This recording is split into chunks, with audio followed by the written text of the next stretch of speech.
All right, so today I'm talking about phylogenetics in the cloud. One thing to note, so your instructors are all volunteering to teach you because they want you to learn. So if I'm speaking too quickly, you don't understand, let me know. If there's jargon I use that you don't understand, let me know. Okay? Please interrupt me. This is intended to help you. Okay? So if it's not helping you, stop, and I'll make it help you. Okay? We'll get to this cartoon in a minute. Maybe some of you have already seen this. Okay? And for those watching at home, you can go here and get the slides, and you can also get all the links to the resources we're talking about today. So our learning objectives for this section. Okay? So briefly understand what phylogenetics is and its utility for life scientists. Right? We're all life scientists. We study life. Life's related by a tree. We need to get that tree for lots of things. So we'll talk about why it's cool, why it's interesting. Then I'll talk about some of the computational pitfalls.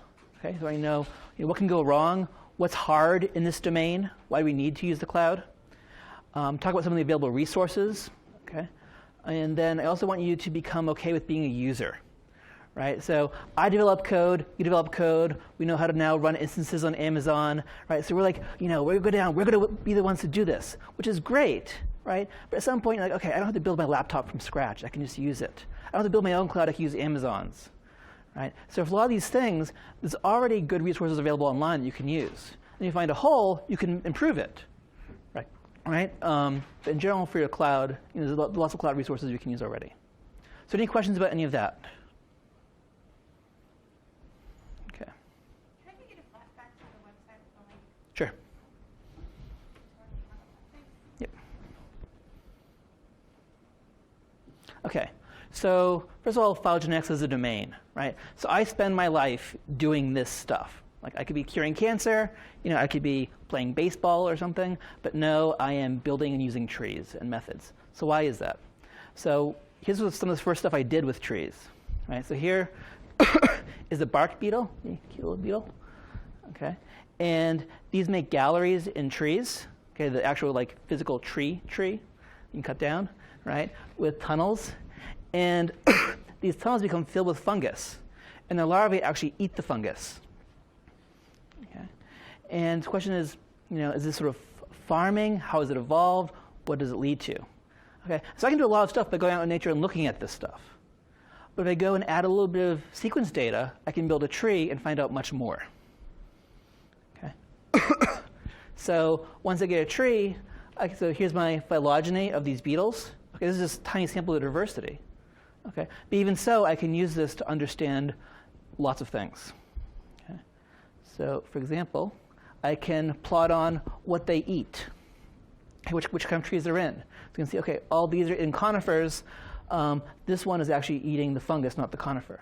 And you can look at how often that has changed over the tree. So this is stuff happening tens of millions of years ago that now we can infer from just this basic data. Okay, I can reconstruct changes on this tree. And so agriculture in these beetles occurred 7 times. So some of these beetles, the females, have little pockets, and they stuff their pockets with hyphae, little bits of fungi. And when they fly a new gallery, they dig a hole, start going, and the fungi can start growing. Okay? It's like bringing a packet of seeds with you in your covered wagon on an Oregon Trail, right?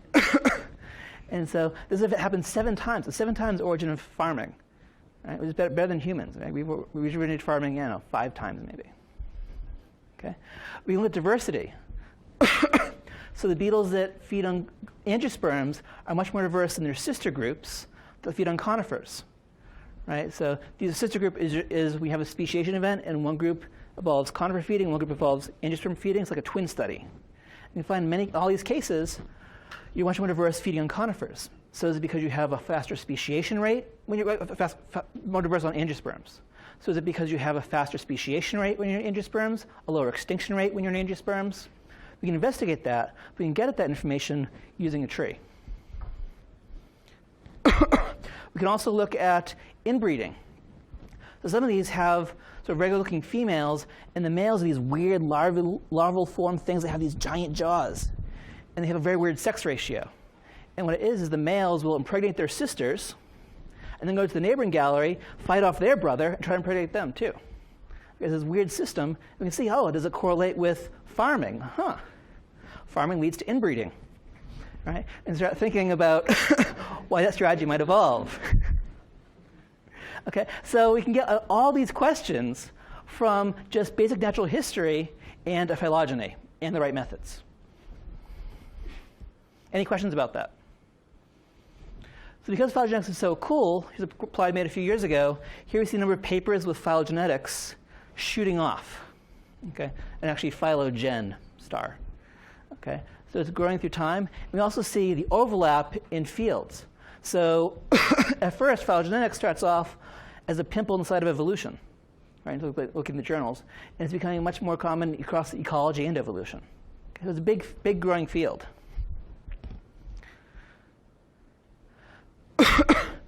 What else can you do with it? Well, you can do ancestral state reconstruction. Here we have a case where this sort of shows how frogs call. Ew, ew, eep.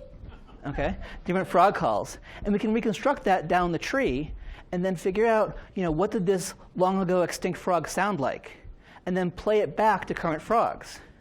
And so Ryan Rand did this, and found that that frog up there would respond to its ancestor, but it doesn't respond to its sister at all. But will respond to this one way down here. So it's separated by this one for many, many millions of years, but still responds to the call, whereas the sister species is like, you're not sexy to me, right? Which could be some sort of character displacement, right? If you mate with your sister species, maybe you have some weird genetic issues, so you have being selected against this interbreeding, right? You can figure out how this happens, actually, reconstruct extinct calls using phylogenies. If you care about molecular evolution, right? So H5N1 bird flu, what made it become a pandemic? Well, we can look at the reconstruction of it and find out which residues changed. Also figure out where it came from. Did it come from Hong Kong? Did it come from Taiwan? Right? We can reconstruct this with a tree. We look at things like genome size in dinosaurs, right? Which includes birds, right? And so we can do a phylogeny that includes modern organisms, some modern birds, and extinct dinosaurs, and figure out did dinosaurs evolve a small genome size before they could fly or after they could fly. You find that many things that fly have tiny genomes.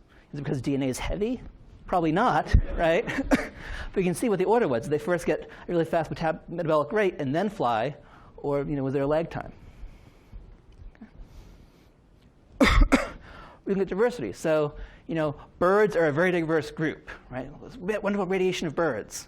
Well, actually, there's only some birds. So here we have a tree that looks at rates of evolution of different clades, and find that not all birds are fast. Actually, just neoaves are fast. One subset of birds. Right. So now we can start saying, okay, what about them lets them evolve faster? Because you perch on branches, now you can have a faster speciation rate? We don't know. So it's something that you can investigate. These are all things you can do with trees. Because no matter what kind of life scientist you are, you can use these in some way. How do you get these things? Okay, so here's the overall sort of workflow, right? So you get sequence data, you build a tree, you calibrate a tree to time, you look at the tree. Okay, I met many people who go through the whole workflow and never actually look at their data. So I had a postdoc who worked for a year on a project and never actually looked to see if his data was aligned properly. And finding these really cool, weird results. Like, yes, it's because it's all misaligned. And aligned it, all went away. Okay, look at your data. Look at your trees. Now, some people just like the tree, just like to know, fungi are more closely related to us than they are to plants. That's cool. That's what you get from a tree. But you also use data, other cool data, to look at things like those bark beetle examples or dinosaur genome size. Let's talk about how to get those data sets using cloud information. And finally, we'll try to answer a question, right? So the goal of this is to do science. It's a question about, how did bark beetles evolve inbreeding, right? And we use all this stuff just to answer that question. Are there any questions about the workflow or anything so far? Okay. If there's any questions coming on Twitter, let me know too. Hi, Mom. Okay. So first, getting sequence data. So what do you do to get sequence data? Yes, exactly. So you go to GenBank, right? You can also generate yourself in-house. And so GenBank only has like 10% of all described species are in GenBank. So it's a pretty huge proportion of species, but the one that you care about is not going to be in there, right? You have to go out to the forest and cut through the jungle and get it and take off its DNA, take its DNA and, sequence it. But a lot of it's already in GenBank, okay? And so sort of like a cloud resource, and there's multiple R packages that let you get at GenBank data, okay? So you don't have to go through the web browser to get at it, okay? You can get it directly from R.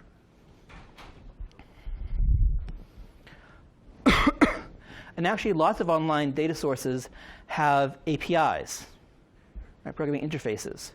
And there's many R packages now to get at get at those data sets. So one group is R OpenSci. It was funded by the Sloan Foundation. And they have interfaces for, Dryad, which we'll talk about, Mendeley, Entree, BLAST, GBIF, a taxonomic name resolver. Right? Taxonomists are always fighting about names. So you get two data sets that might not agree with names. This will allow you to go take the names, put them into somewhere, resolve them into the same set of taxonomy, bring them back. So you can merge species. Okay? So lots of resources there. There's information about getting stuff from literature packages. Right? If you want to get stuff from PLOS, you can do that. If you want to get ORCID information, you can do that. So it's all free, open R stuff. Okay, so that's something. So a lot of the packages I'll talk about today actually come from R OpenSci. Okay. Another source of data. Is there a question? Is there a question or? I was just perplexed as to why you would want to bring reference citations into R. If you want to do analysis. So, for example, when I was applying for this job here, I did an analysis of all the faculty in my department and showed how networked they all were, and how I like to be networked too, and a plot of this, and people loved it. Like, look, that's my name, and and it's great. Yeah, or the plot of looking at phylogenetics, goes with phylogenetics through time, get data that way. Yeah, you can do phylogenies of languages. You can do phylogenies of text. So yeah. But good question. Other questions? Okay. So with GBIF, people have, okay, this is COX1, this is CO1, this is cytochrome oxidase 1. Okay? It's all the same gene. It's all a mitochondrial gene. Right? But it might have different annotations. And so one way to get around that is this cloud service now, the Phylota browser, and they get a full dump of GenBank and do n-by-n blast and align these genes and say, okay, I don't care what the names are, just show me what stuff aligns to each other. And they also group it by taxonomic rank. And so I can go in and look at all the studies that all the data that relates to turtles and relatives, and they'll be grouped by gene, right? So cytochrome oxidase 1, CO1, and that has this one has 8 sequences in it. This other sequence has 143 different sequences for different species. Okay? So it gives you ready-made data sets for many species without having to do the alignment and grouping yourself and having to parse the annotations. Okay? And it's something that just runs in the cloud on Mike Sanderson's servers. And I think there's a small cluster for this, actually. And just keeps, finishes one run, gets a new load of GenBank, does it again, does it again, does it again. Okay? And so if you're working with a collaborator, you want to know what's the basic phylogeny for a group, you can get at this and pretty quickly go through and make a rudimentary phylogeny.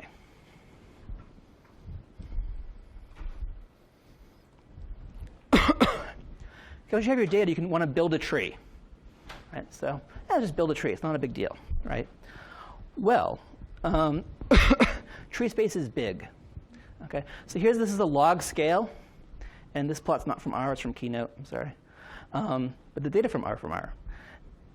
And here's number of taxa, right? So imagine something that was growing, doubling with the number of taxa, it's this line, right? Increasing tenfold is this purple line. The number of possible trees is this line, this red line, okay? It's going up double factorially, okay? Which means that, for just, 50 trees, there are more possible tree topologies than there are atoms in the universe for just 50 taxa. So I have a tree of 50 taxa, right? So, a quarter of primates. I do a tree of a quarter of primates. There are more possible trees than the number of atoms in the universe. Okay? Now, we think there are at least 1 million species, right? So, tree space is a very, very big, scary place. Okay? And so you might think you need some computational power to get at this. Okay? And actually, finding the optimal tree is often, depending on the algorithm, depending on the optimality criterion, an NP-complete problem. Okay? So here's an example of one. Okay? Another NP-complete problem. Right? If I said to you, okay, I'd like to give you $15.05 worth of appetizers. Right? Well, I could say, okay, I want 20 mixed fruit. Well, you can tell that doesn't work. Right? So you can easily verify it's not a solution. How can you find a solution? Has anyone found a solution yet? There's actually at least two. I only remember one of them. I found both of them. Okay. But if I said to you, okay, how about 7 mixed fruits? It works. Right? So it's easy to verify a solution, but it's very hard to have an algorithm that's guaranteed to give you that solution. Okay? One that runs in a successful amount of time. Okay? And lots of tree searches are like this. Okay? Where there's no algorithm that's guaranteed to give you the right tree within a certain range of the optimal criterion. Okay? So you have all these heuristic searches, different ways of simulated annealing, different search strategies, but all become computationally hard. Right? And there's not enough time in the age of the universe to actually look at every possible tree. You have to do some shortcuts. Okay? So getting a tree is scary. So here's a sample tree. This came out 5 years ago, and it was 13,000 species, okay? Which took 32 gigs of RAM, which at the time wasn't common, and now you can get that on your desktop, right? But that's just 13,533 species, and imagine that search space is basically the size of the campus here, right? Here's the campus here, mostly athletics, a little few classrooms, right? And it's like finding a rubber duck somewhere on campus. That's a search space for 13,533 species. Imagine I add 2 species. Right? How big would the search space get?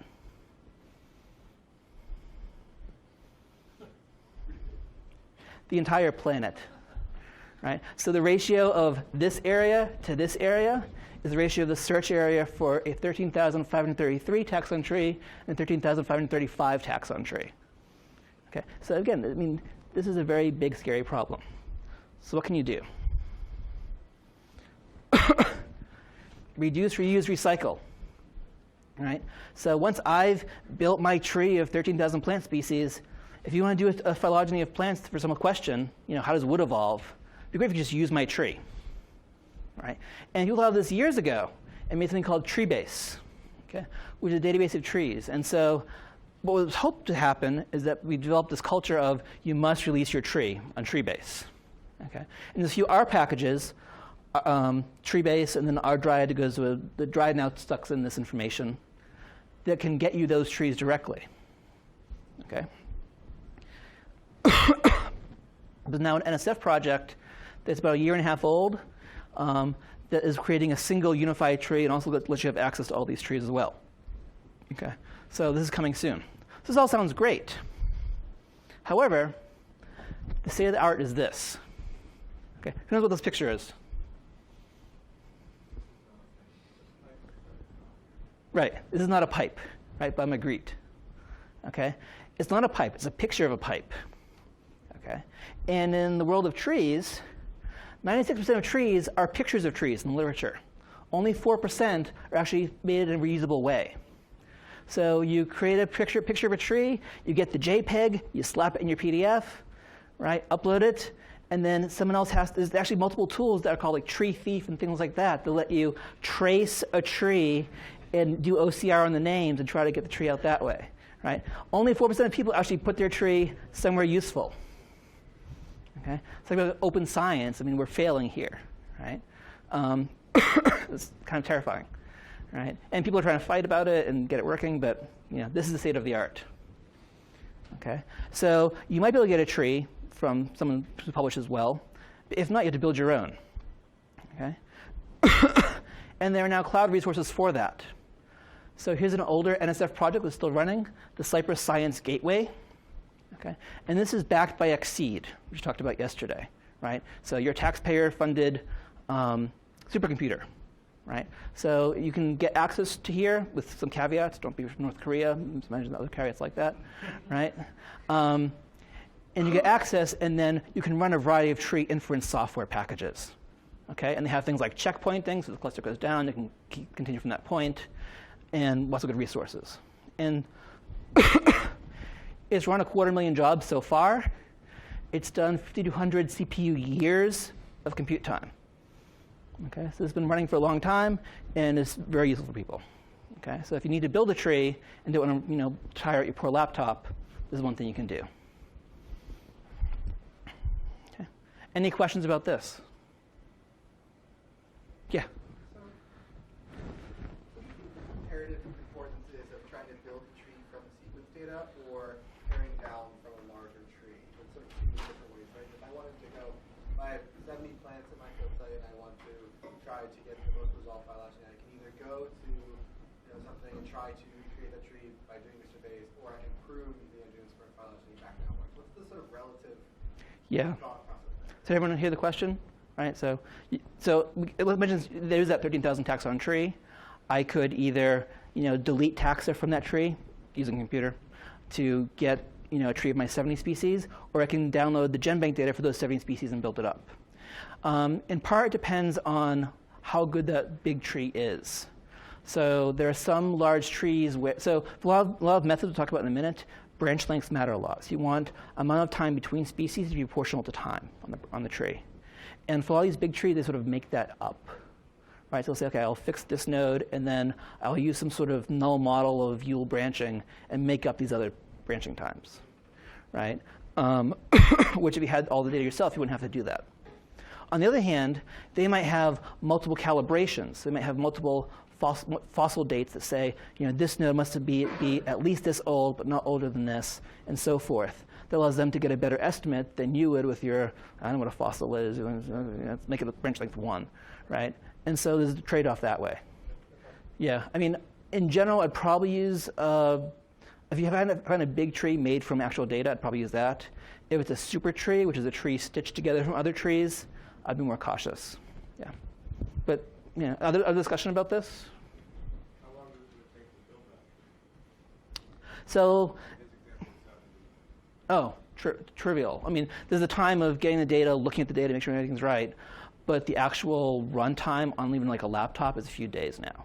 So even though it's an NP-complete problem, we'll be able to spend a lot of time with getting the heuristics to work really well, making the likelihood calculation work very, very efficiently, and so it's actually feasible for lots of things. Would they agree? The one that you do yourself, or that if you had a lot more species, would they wouldn't match up because the algorithm would converge in different places? Right. So we think that, so there's a few wrinkles. So we often think there's like the one true tree, right? So like, so chimps and bonobos are each other's closest relatives, and then they're sister to us, right? We know that's true. But in some cases, there's hybridization in gene flows. It might not be a single true tree. So you might disagree for that reason. So you have a tree based on mitochondria, which has a different history than the nuclear tree. There's also other issues with if rates change over time, methods perform badly in certain ways. And so what sometimes people do is what's called breaking up long branches. If you have a branch that has a long time without species coming off of it, if you can find species that branch at that point, you can help infer multiple changes better. And so it's possible that the large tree would do better at that sort of resolution. So there's fights. There's also fights about statistical approach, right? Bayesian versus distance versus likelihood versus parsimony. And people have fought and almost died over these things. Yeah. Yeah. Uh-huh.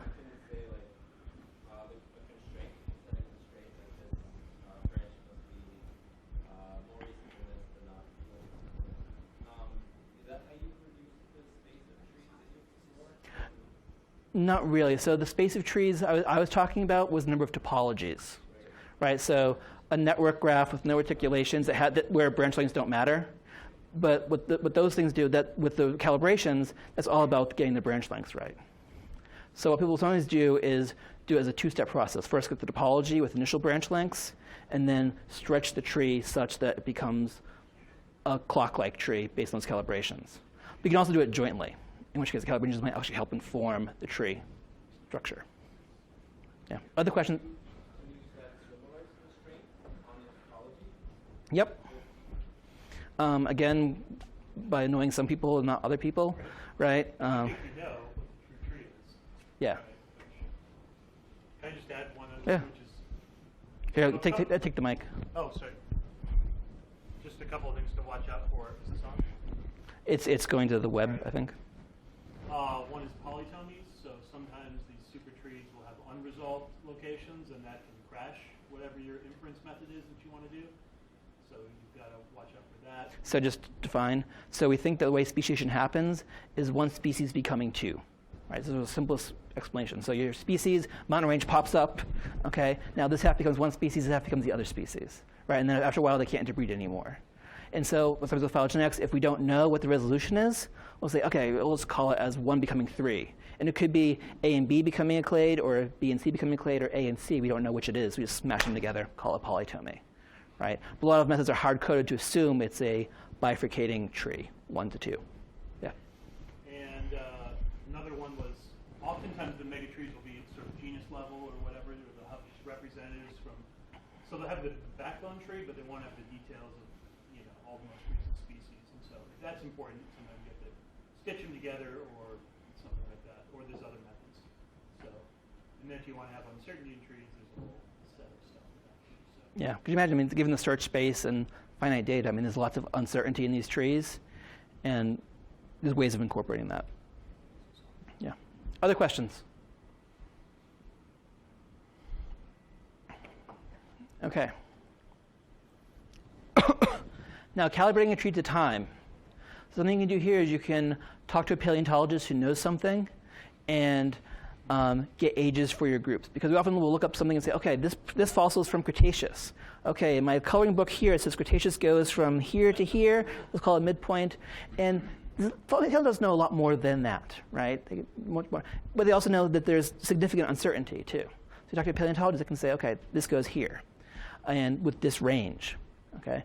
Oftentimes, putting the fossil on the tree is hard, right? I found a beetle. Where does the beetle go on the tree of insects? Is it within the clade of extant beetles? Is it sister to extant beetles? Okay, so there's issues like that. So dating a tree can be hard. One thing you could possibly do, this should have been an animation, is this thing called time tree, which they've gone out and gotten, I think it's 2,700 different calibrated trees. Okay, and put them all into one database. And so they can enter in, dog and cat, and it'll tell you across all these trees when the dog and cat diverge. Okay, so you get all this information from other studies that presumably were well done and get some uncertainty in that. Okay, there's a risk of doing a sort of a game of telephone where you use their dates and then you put your trees in the database and someone else uses yours, but it's better than nothing, right? One problem with this, though, and this should have popped up later, is that in terms of a cloud resource, look, don't touch. You can't write an automated, you're not allowed to write an automated script to pull that data down. I mean, you could, it's very feasible to scrape it, but you're not allowed to. And apparently they will block your IP. Okay? And you also can't download the raw database. So it's one of those things where it's good for if you want to say to your niece, oh, how close are we related to dog? Let's see, human dog. Oh, it's, 30 million years. It's good for that. But for calibration, it can be difficult if you want to scale it. That's what the iPhone app is for. You can see that. Oh yeah, they have an iPhone app, an iPad app, So a poster. They give you an app. Yeah. There's another one, it's a more open one called DateLife that's just starting out, and there they allow you to, well, we allow you to, still conflict of interest now, to scrape everything. Download the full data set, download the R code. The big problem here is there's very few trees. This has like maybe 30 trees or so, compared to 2,700 trees, right? So there's a trade-off between great coverage but closed and awful coverage but open, right? And you could try. You could try adding trees to here, okay? And there's other sorts of calibration too, okay? And calibration matters because a lot of questions are about rates of evolution, right? So we care about, do birds speciate or go speciate faster or go extinct slower than crocodilians? Right? Well, part of it matters like how old are those two groups, right? It's all about the time. Okay, so looking at trees. All right, So we talked about ggplot2 today, right? So we should be able to just look at a tree, right? Actually, it's very hard to even do that in this domain. Okay, so here we have our tree that has 13,533 names, right? Strings of text. Okay, your fancy HD TV, right, has 1,920 pixels, right? How many bits of text you fit per pixel? Right? You're not going to put 10 words per pixel on your HD TV. Right? People tile together computer monitors, right? And so you can have high-resolution computer monitor and tile those together. Okay. Again, it doesn't scale terribly well, right? And actually, this is one of the still kind of the state of the art, right? High resolution, easily extendable, cheap. Okay. So here's one of the postdocs at Nimbus when he was a grad student, and he sort of hand-built this tree from Mobile Data Sources, Jeremy Beaulieu, and then put it on the wall, and then could check it out. Okay, and it's important because we recently published a paper that had a tree of 50,000 species in it, right? And we know that from many, many data sets that one group called Amberella, one species, is sister to all other angiosperm species. Right? So as angiosperms evolved, the speciation event, one went and became Amberella, one went and became everything else, right? And there's lots of evidence for this. And on our tree, if you look at it carefully, Amberella is not actually sister to everything else. Okay. So what could we have done? We could have done a constrained analysis and said, okay, we know it must be that way, so let's force it to be that way. We could say, okay, maybe it doesn't matter for our analyses. Okay, but you don't even know that unless you can look at the tree. Okay. And this becomes a big deal. And there are various ways to deal with this. So here's one of them that came out recently. I'm not on this at all. This is something that's out called OneZoom. And so it works the way Google Maps do. Right? So if you're familiar with Google Maps, you zoom in, and it loads more and more detailed tiles. Then you zoom back out. Okay? This works the same sort of way. We can zoom in, so actually revealing more data of everything, and then zoom back out. And there are a lot of now tree viewers like this that sort of dynamically scale and compress. Okay? Which can be good for something. Here we can say, okay, if monotremes were a bad place relative to marsupials, we could pick that out. But also we can zoom in and say, okay, is the spiny anteater where it really should be? And get that information. All right, any questions about this? Yeah? What does the tree actually look like when you have data like that? What does the data look like? Oh, the data look like? Yeah, so there's, of course, multiple data formats. The most basic is Newick, which is named after Newick Seafood Restaurant in New Hampshire, because there was a evolution meeting there, and a bunch of the 5 people who were building phylogenetic software said, let's go out and decide on this standard. So they went and decided on the Newick standard. And the Newick standard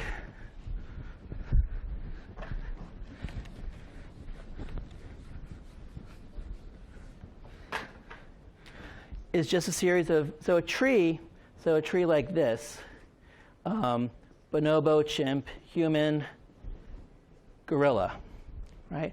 One way of looking at it is as a series of nestings, right? So you can think of it looking at it from above, and I have bonobo, chimp, and then bonobo, chimp, human, and then bonobo, chimp, human, gorilla, right? And all Newick standard is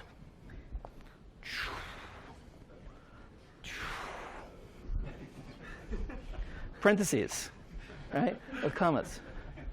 Okay, so it's very simple. It's very efficient.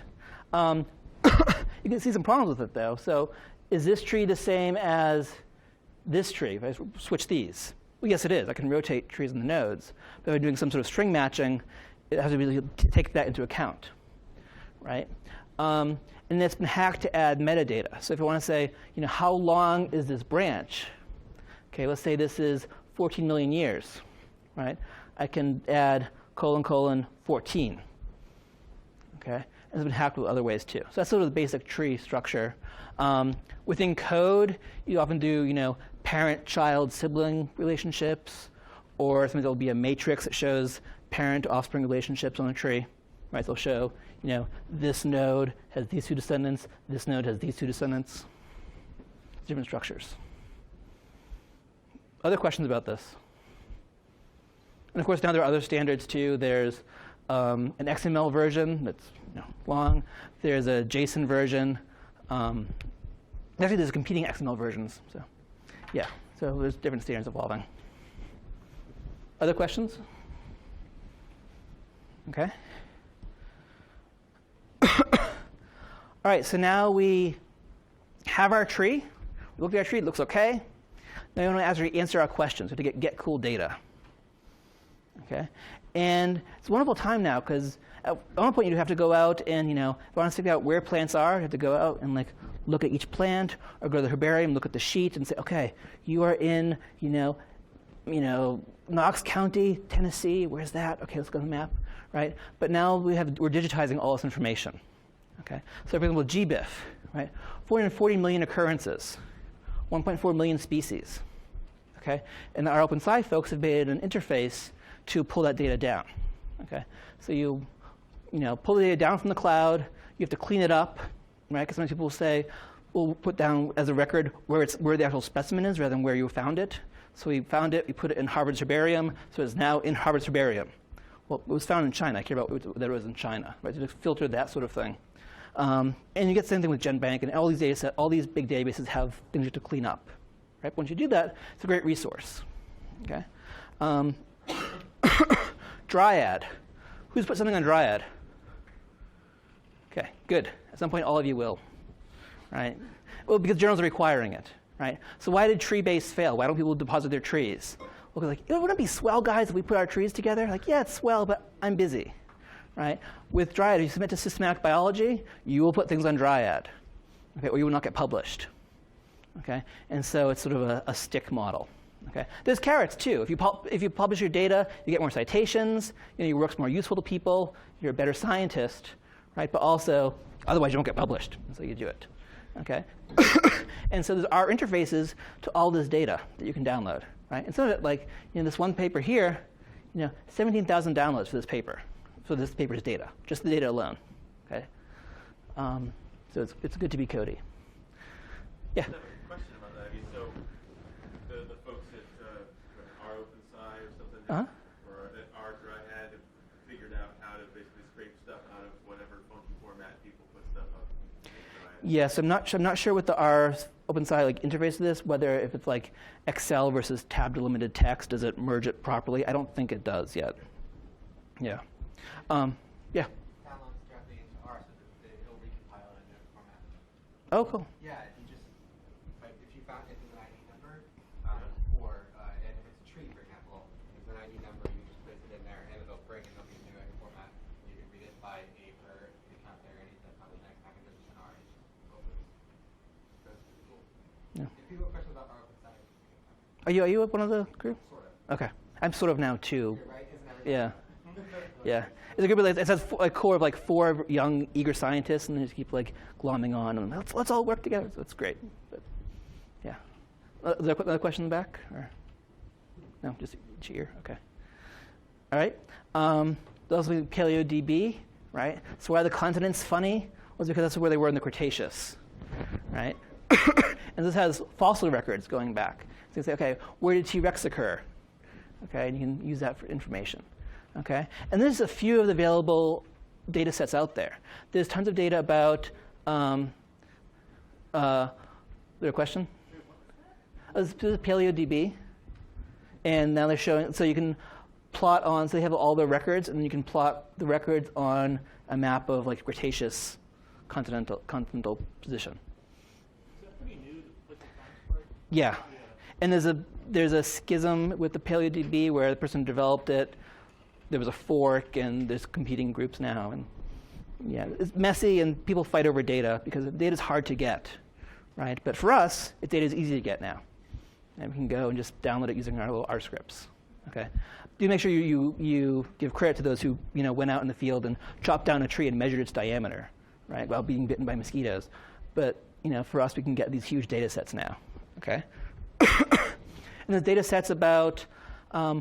From information about where plants live, we can figure out information about their elevation or rainfall they're exposed to, other animals in the environment. Okay, so there's lots and lots of data. There's data about genome size, plant seed size, litter size in mammals. All these data sets are available. Okay, you just have to go and get them. And there's more and more of a trend of publishing them to to online, and then we can incorporate them into our workflows in R. Any questions about data sources? Okay. And finally, we can now answer our question finally. Right? So we have our tree, we have our cool data. Now we can put them together into a cool method and answer a question. What did long-extinct frogs sound like? Did dinosaurs have small genomes? Okay. And so in R, there's actually a task view. So who's seen a task view before? Okay, about half of you. Okay, so a task view is a curated set of packages in R. That can be, for example, all the packages that deal with high-performance computing. We talked about that yesterday. So you want to say, okay, I want to put things on a cluster or something. What do I do? What's out there? And so you can try Googling CRAN, like R HPC. It won't work.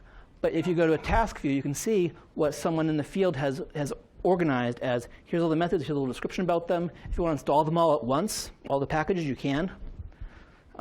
Library CTV, install packages, install views, high-performance computing, or phylogenetics. So here's one for phylogenetics that has a description of different approaches, looking at ancestral states, looking at divergence times, and so forth.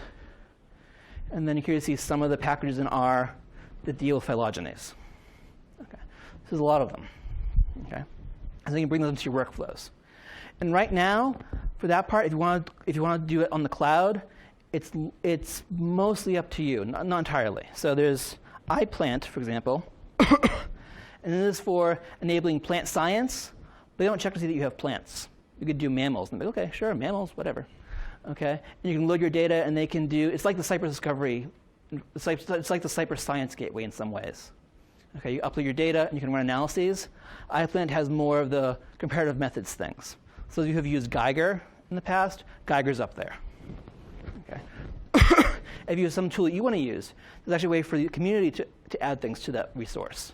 Okay, so you can add things, and then it will run on high-performance computing servers in, I think it's Texas now, and get your analyses back. Okay, so, and again, it's free. It's looked up for the taxpayers. Right? Yeah? If anyone has questions about iPlant, my lab AUC data, we use that pretty much exclusively. Cool. Our bioinformatics, so if someone was talking to me about how to set up an account, Great, thanks. Yep. Actually, some of the backend on iPlant is actually done in R, all of it. Okay. There's now actually an R interface to iPlant too. So if you want to get at it from R, once you get the login credentials, you can do that. Okay. So you can add it to your regular workflow. Okay.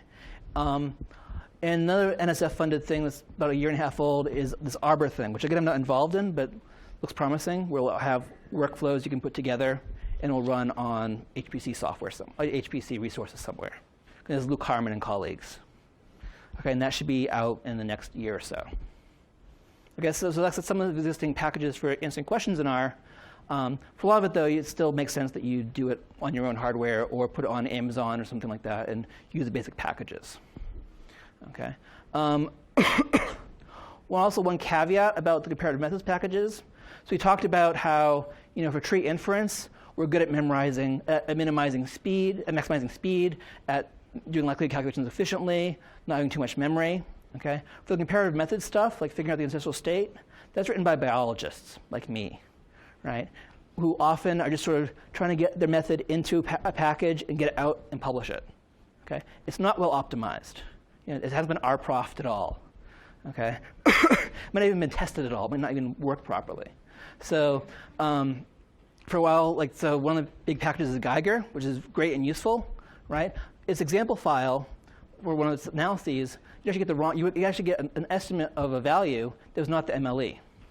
Okay, because they have these fixed hard limits. If you just change the limits, you can actually find the MLE. The MLE was like 22, but you're going to get there because it's hard-coded 20 limit. Another program called APE would give you negative rate estimates. What's the rate of going from A to C? -5. What?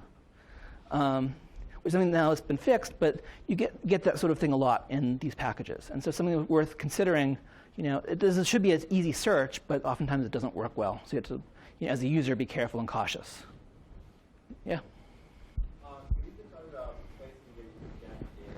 You now mentioned a problem that seems to just keep getting bigger, which is the expansion of different data formats.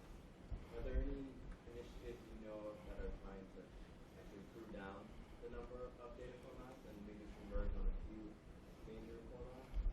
So for the tree formats, there's been some stuff, but in the data in general, yeah. Not that I know of. Anyone else know of any potential attempt to standardize formats? What's the saying? The great thing about standards is everybody has one. That's how it is. Yeah. There's some good conversion programs for certain things. So that's crucial to know about. So what's the readseq is the one for sequences. Yeah. Yeah. Yes, so there's actually a task view that lists all the interfaces from R to all these resources, with not just the R OpenSci people, but just anyone in general. So you can look at that. A more general database, I'm not sure of anything like that. I mean, the task views are, say, for phylogenetics or something like that. Oh yes, no, but there's a task view for I think R with scraping HTML or what? Web technologies. Yes, yeah, web technologies, right? So it's just R interfacing to other resources on the web. Yeah, so that's available too. I'll add that link to the set. Could you provide the links to? Yep. So that first slide that had the Brown Merit info, tutorials, Philo Cloud has all these links. Has links to everything, and it's on Twitter, and I'll also put it on the WordPress site, so you'll get it all. Yep. Okay. So just going back to learning objectives, right? So phylogenetics is awesome. You should all know that now, right? So the pitfalls of the tree size and also some of the bad programming at times. Many resources available, okay? And do use them, okay? The cloud's out there. Taxpayers are paying for it. Use it until you need to do something else and then build your own. All right? Any general questions about this? Anyone have use cases they want to talk about? Something that you wanted to do that you can't for some reason? And if so, Nick will code a solution for you. I'm curious what your opinions are about doing microbial surveys, like 16 surveys. Uh-huh. They're really computationally intensive, and I think a lot of the most common ways of constructing trees, just so that it can be run fast enough. Like neighbor joining or distance or... Yeah, and like, how do you validate that the alignment is good? I mean, there's just all these assumptions in there. Yep. So, I don't know, I just want to get opinions about how valid they are and what the best way is to do them. Yeah, so for alignments, I mean, it's good to use one of the more recent alignment programs like MAFT or Muscle rather than Clustal. I mean, Clustal, if you read the papers describing it, was originally for like to help you out, and then you go in and manually say, oh, let's fix this region, right? And they've done tests, and the later ones work better. So that's one thing to look at. For tree inference, so we know that distance measures can perform poorly in some cases. So there's this Felsenstein zone. Who's heard of that? Okay, a few of you, right? So the paper back in the 80s, was it? Yeah. Yeah. Showing that some tree optimality criteria could be misled by the crude way of thinking of heterogeneity in branch lengths. Actually more subtle than that. But if you have a tree like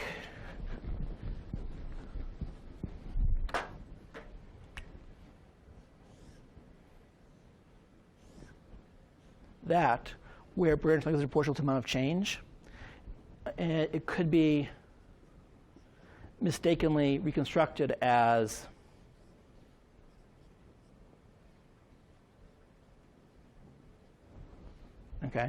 due to similar changes happening by chance on these branches.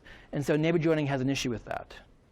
Okay, parsimony has an issue with that. Likelihood, if you have the correct model, does not. It's a big if, though. I mean, life is very complex. A 6-parameter model is probably not sufficient to fit it all, right? But likely approaches would be better than sort of neighbor joining in that case. And you can use RaxML and it will, or Garly, and it'll finish in a few hours, maybe a day. So I do that. Yeah. So kind of off of that, and sort of one of your opinion, have you seen these? So for mycologists, there are these programs that you can try to enter the names of taxa, and it'll query NCBI. Through Annie Purvis's lab has one called, I think it's called Philo Generator. Okay, I don't know that one. It's kind of amazing. So I'm I'm wondering, but it's one of those things I feel like it's too good to be true. Have you seen these kind of workflows where basically all the Perl is happening sort of behind the box? Yeah, there's, is it Futility? Is that the name of it, of Steve? Yeah, it's no, it's not Futility. There's, yeah, the same group had Futility. What's the one Jeremy and Steven are on? Yeah, I don't know. Can you Google it? Yeah, there's another one that's like that has, I think it's Python backed, where you get a sample of GenBank. And you say, okay, I want these 7 genes Right. for this group of taxa. This is what Randy, that's the one that Amber talked about as well. And I'm Yeah. wondering do you think that's kind of a hack? Do you think that I mean, if it was that simple, wouldn't phylogenesis not exist? Like if I could put Well, phylogenesis shouldn't exist. you know what I mean, though? But no, but I mean, If I could put in the names of 7 taxa and in 12 minutes it'd be done, like I get worried that like yeah, I mean, hundreds and thousands of people would spend their lives developing this whole thing, and then like you can write a Python script that'll do it. Like that makes me worried. right. I mean, at some point, like we should be able to just go and like download the data from somewhere, right? Like you don't have to like reinfer like, oh, so where's North America again? Oh no, just look at a map, right? And so we should be doing that for life soon. But yeah, you're right. A lot of these are inferring the tree in real time.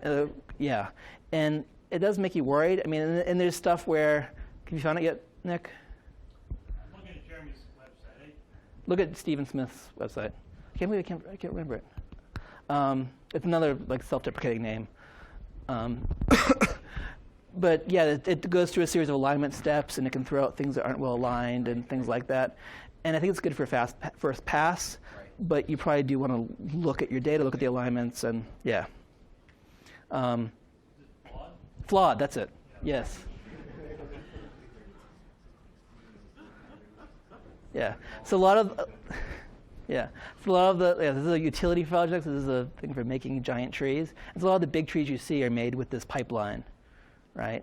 But it can also be hard to install and use. But I mean, probably for a first pass is not bad. So like that 50,000 taxon tree I was talking about was made with that pipeline, but with multiple constraints. Not as many constraints as you might need, but still with constraints. Yeah. Yeah. Other questions about this?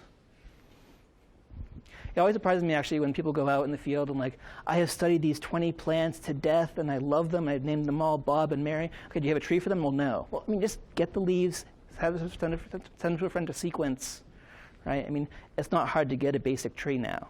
So if you have a question like that, you can go and, infer a tree. Yeah. Other questions about this domain? What about these resources?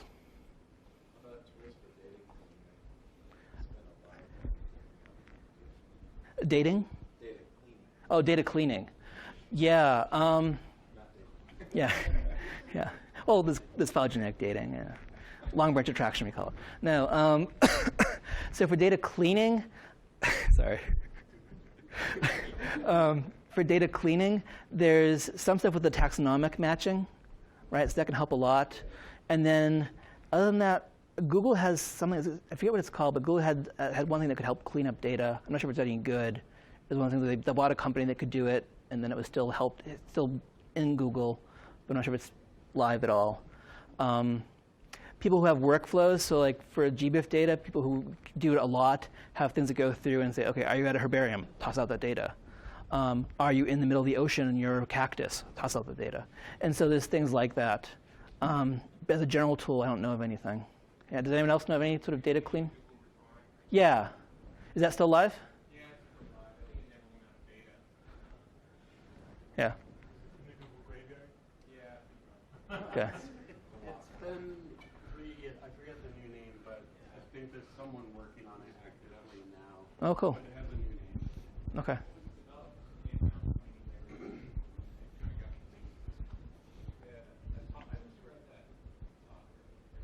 Yeah, it was. Yeah. Open Refine. Open Refine. Has it been open sourced? Free open source powerful tool for working with messy data. Good. So I'm making R front end. Okay, so that could be good to look at. Yeah, because a lot of things when you're dealing at this scale, it'll be some weird thing, which is another reason to look at your data. You find, oh wait, that cactus is in the ocean. I should throw that out. But if you just ran through and didn't actually map it, you might not say, oh wait, they switched the sign and the longitude.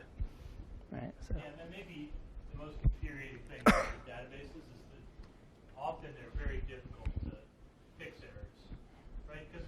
one person sees that and fixes it and it's done, right? Yeah. Or at least flags it so that people can auto-delete the problematic records. But for God knows what reason, it seems impossible to do this. Even in GenBank, Yep. it's up to the original authors to fix things. And I don't know. If you could wave a magic wand, it would be a better way, but it's not hard. So you really got to be careful. And almost everything has some level of error. So you have to Yeah. geography data, gene data, names especially, Yep.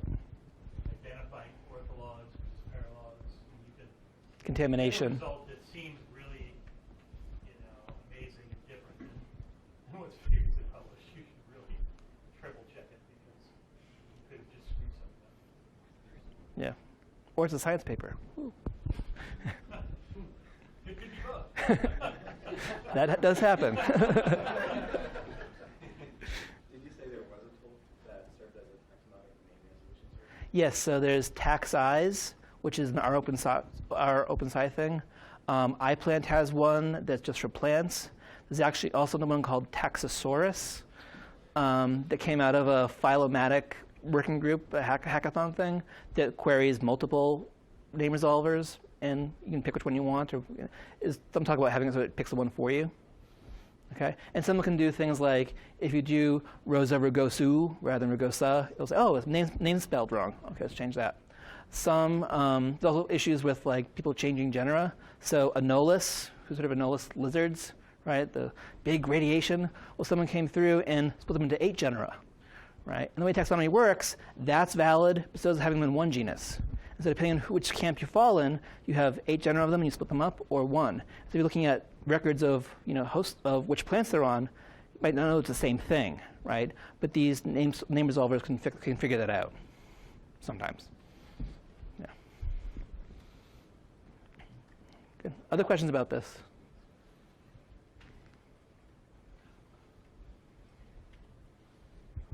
One of the reasons to use phylogenies is to control for non-independence. This was the boring reason, right? But if we're looking at, how many times do things with 4 legs have hair? Well, it hasn't been independent evolved multiple times, right? I mean, tetrapods rose, and then one of them became mammals and had hair. That's 2 changes. And so if you count them as 4,000 changes, you get the wrong answer. And so phylogenetics helps with that too. It's not sexy, but you have to do it anytime you deal with more than 2 species. So another reason. Yeah.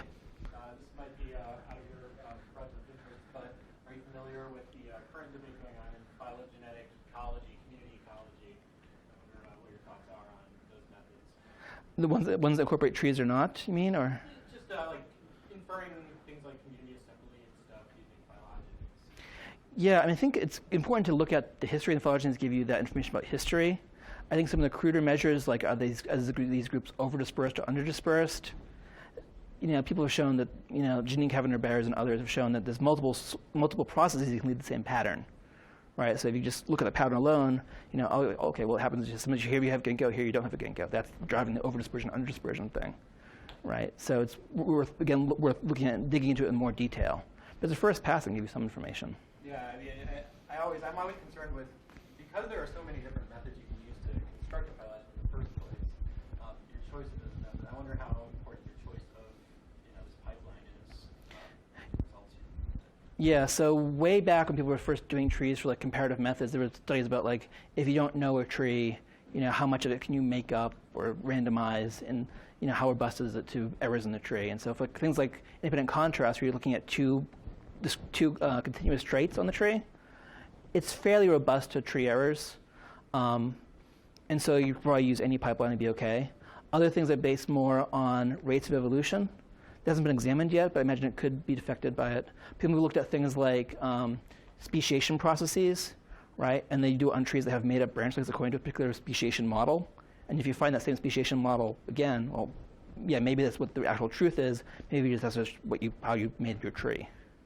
Stuff like that. But in general with ecology, you can also do Akiyike tests and say, okay, is the data better? Is it the model better with or without the tree, or with the transformation of the tree?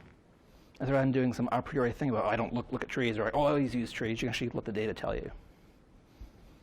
So, yeah. It's break time, I guess. I don't know if you want to answer more questions.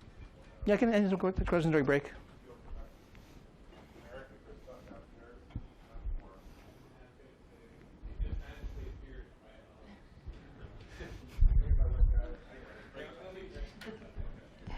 All right, thank you all.